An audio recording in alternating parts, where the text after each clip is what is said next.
Evaporates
more than moments of light.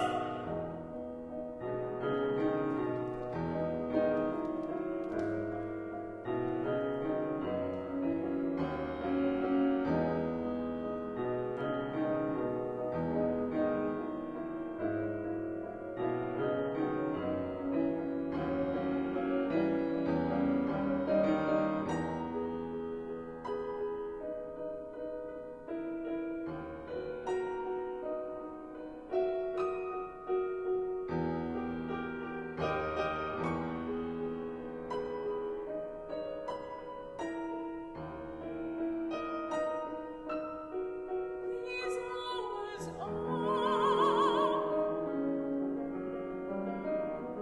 more than moments of light. In this blanket of blazing stars.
Hello and welcome to Our Voices. I'm Timothy Long and I'm music director of Eastman Opera Theater, and we are so honored today to have Grammy-nominated composer Missy Mazzoli joining us for Our Voices.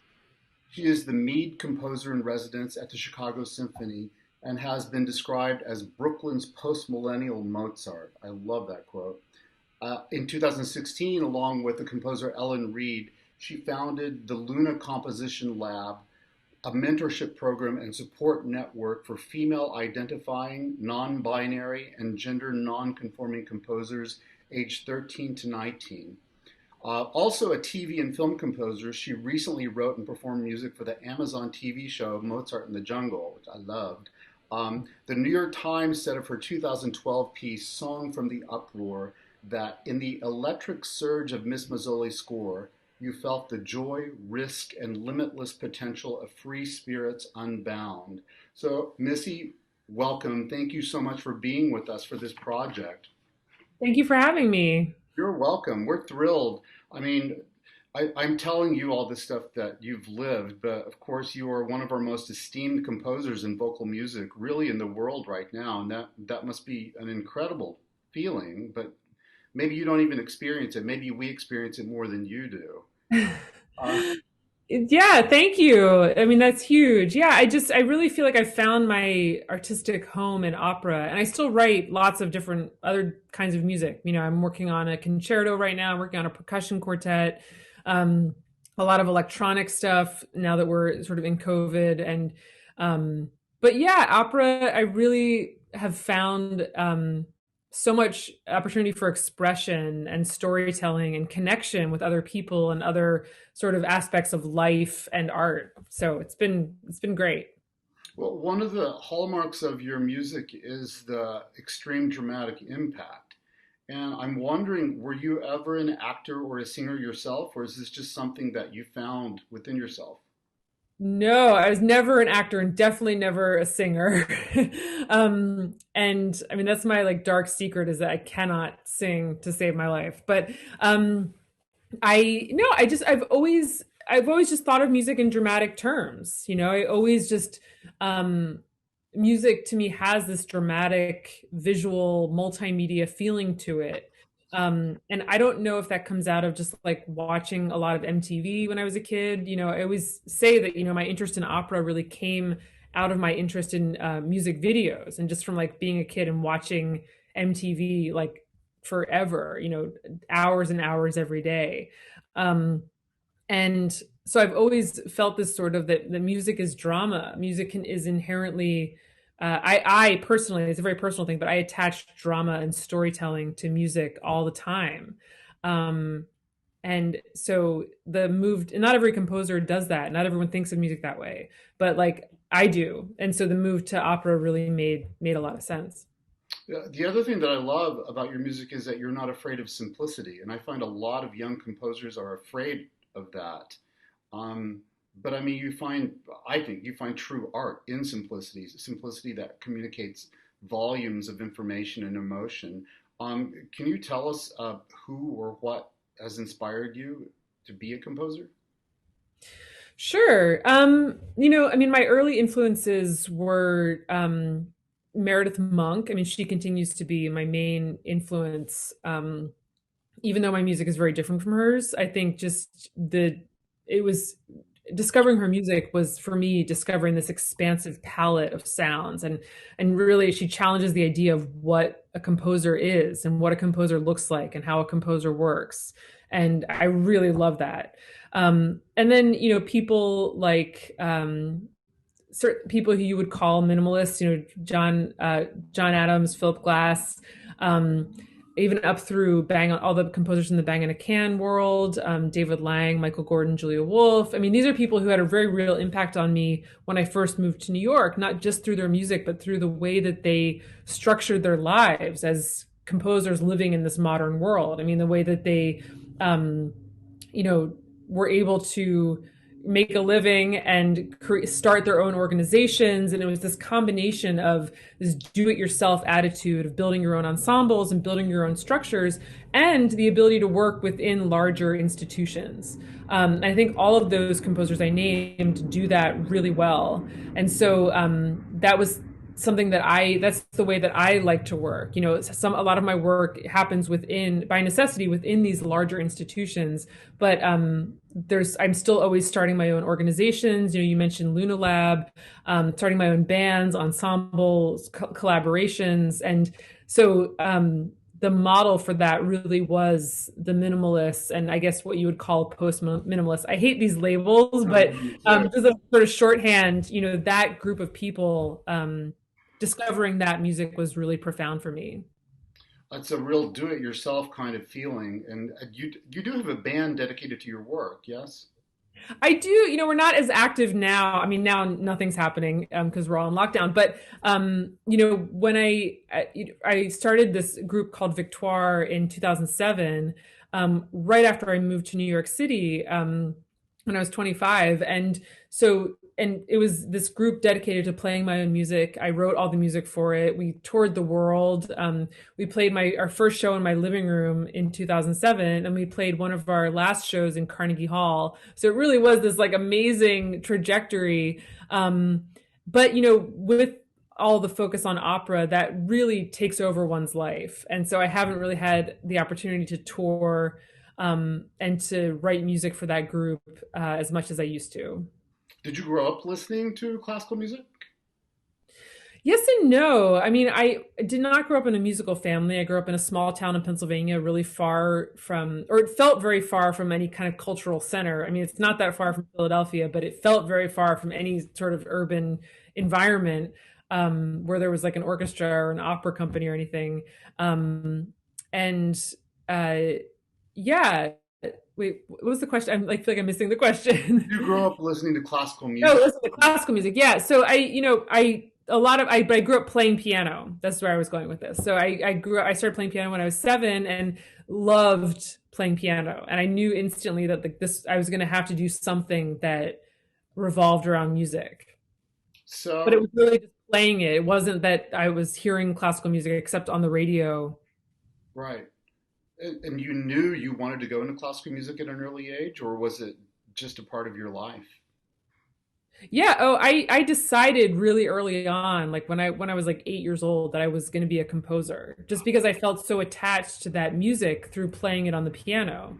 And it was really obvious to me very young that I was not going to be a famous pianist, and I couldn't find the creativity in that. I think like great performers that find immense outlets and creativity in performing other people's music.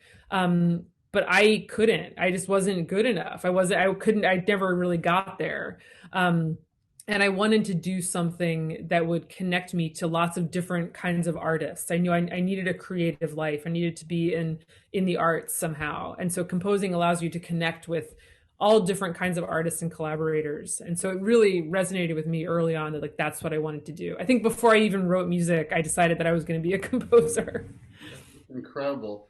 And I think you're such a great example for all of our students at Eastman because you're such a diverse person. I mean, you listening to all the minimalism and watching MTV and how that influenced your writing. Do you still listen to well, I hate this label too, classical composers for Oh inspiration? yeah. Yeah. And I think that this is really the key. I think everyone left to their own devices, if we take out the anxiety of trying to create like a career in the arts and trying to like get into college for performance or something like that, there's so much anxiety that goes with that. And we're sort of, there's this illusion that you have to be like totally obsessed with this one kind of music. But I don't think anyone in the world is like that really. I think if you go to the grocery store, you're hearing, music out of the loudspeaker, you're hearing music on the radio, you're hearing music from people's cars. Like all that is a potential influence and inspiration. And I feel that I've always been very open to that. And I think living in New York and living in Brooklyn, that's a choice that I made because I wanted to be around people who are constantly making work.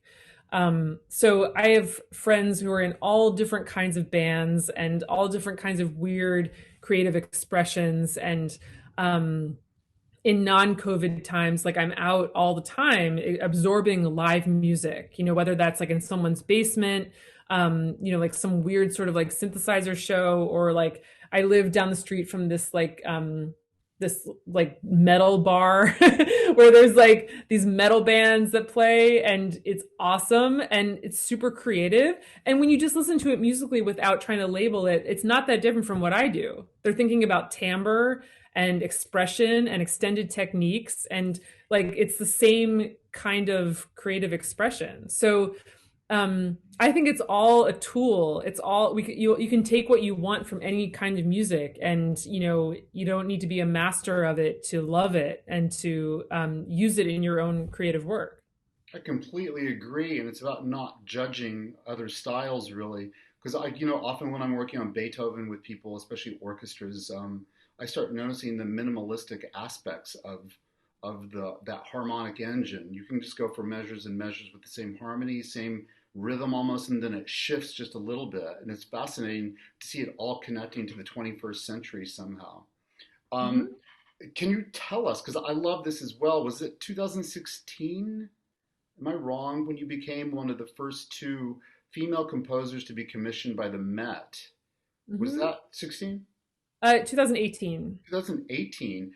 Mhm. And coming from having your own band and going to metal bars to having a Met commission, how did that happen and what's the experience been like thus far? Yeah. Yeah. So I don't know how it happened. I mean, I wrote, I became interested in opera in 2012, around then, when I wrote my first opera, Song from the Uproar. And from then it was like an avalanche, like in a good way. Like I became composer in residence at Opera Philadelphia after the success of Song from the Uproar. And then I wrote a piece for them, which is Breaking the Waves. And then that led to my third commission. And so everything just kind of led to something else. And there was just like tremendous life and vibrancy in the opera world that I wasn't finding as easily in concert music. And I still love to write orchestra pieces and concertos and everything, but like um just that opera sort of snowball effect was happening then. And I think that the Met took notice, obviously. And it's great. It's bittersweet in a way, because it's tough to be the first woman anything in 2018. But I hold both realities in my mind. Like it's been my dream to write for the Met, my whole life, really. It's like as a composer, you dream of writing for the biggest opera house in the world. But we can't ignore the fact that this is happening for the first time in 2018, and that's kind of crazy.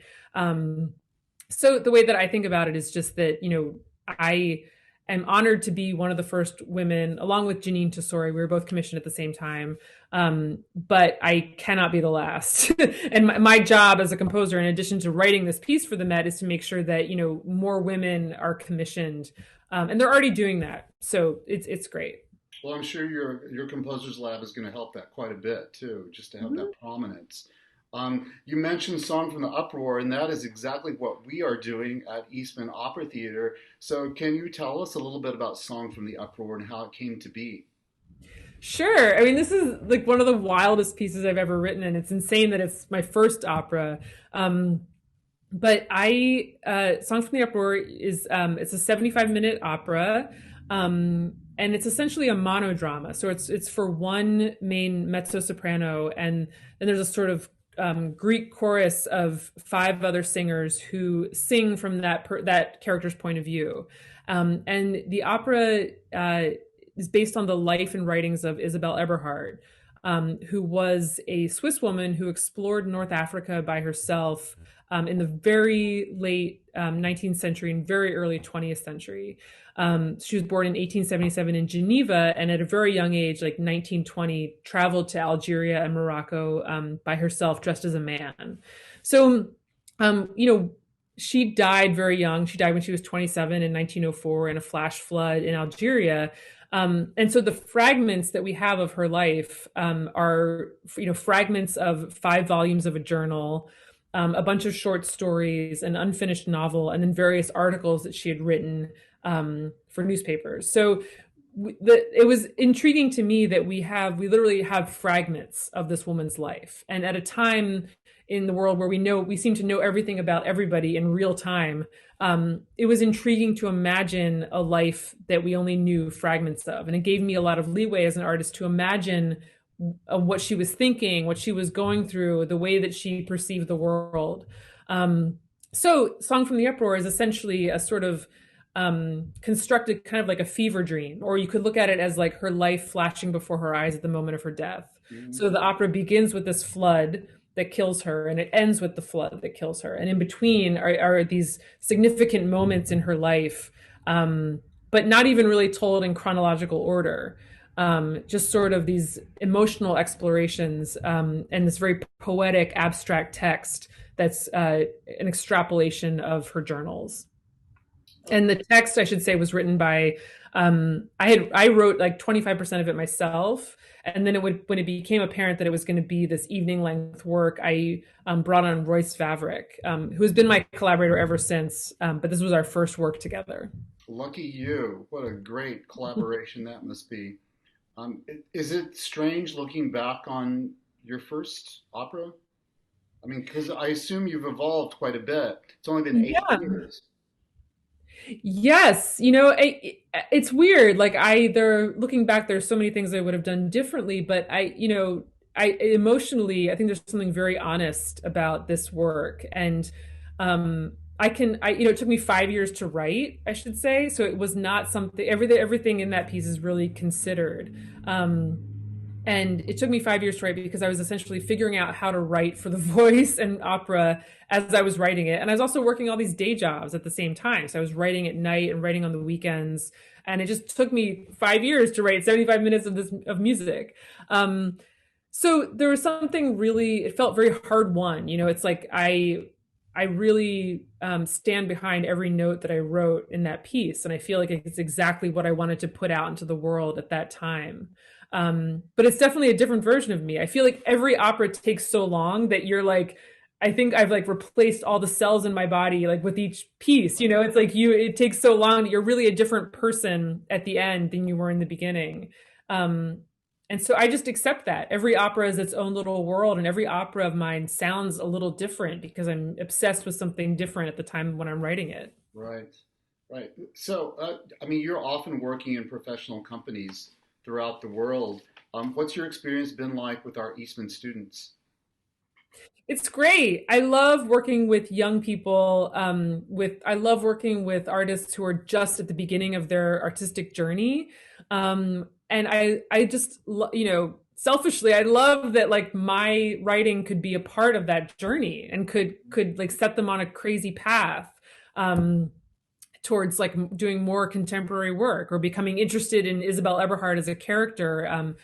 So I really love it. I think that they've been really responsive, and they've really done something essential, which is to tap into the emotional life of the piece and the character. It's not just, it sounds sort of obvious, but it was worth saying. It's not just about learning the notes and the rhythms and the phrasing and everything. It's really like what is going on in this character's mind. That's what I'm thinking about when I'm writing every note. And that's what I want the singer to be thinking about. Like, why would she sing this note really high here? What emotional thing is happening?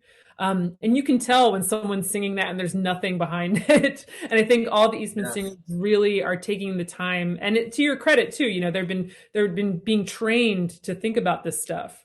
They're taking the time to think about the emotional backstory, and I love that. Well, we have a really great team here at Eastman with our directors and designers and our technicians. Good, they've done so much work, and I'm so proud of our students because for some of them this is their first foray into really contemporary opera. We often are doing Samuel Barber or Stravinsky, which is wonderful, but that's two lifetimes ago at this point. So I'm so thrilled that you're here with us for this project and that we're able to bring this project out there during times of COVID because I think they're important skills to be learned anyway that we would not have ever learned if not for this pandemic. So, Missy, thank you so much for being with us for this semester and thank you for the interview. And I hope everybody enjoys this portion of Our Voices. Thank you all. Thank you for having me.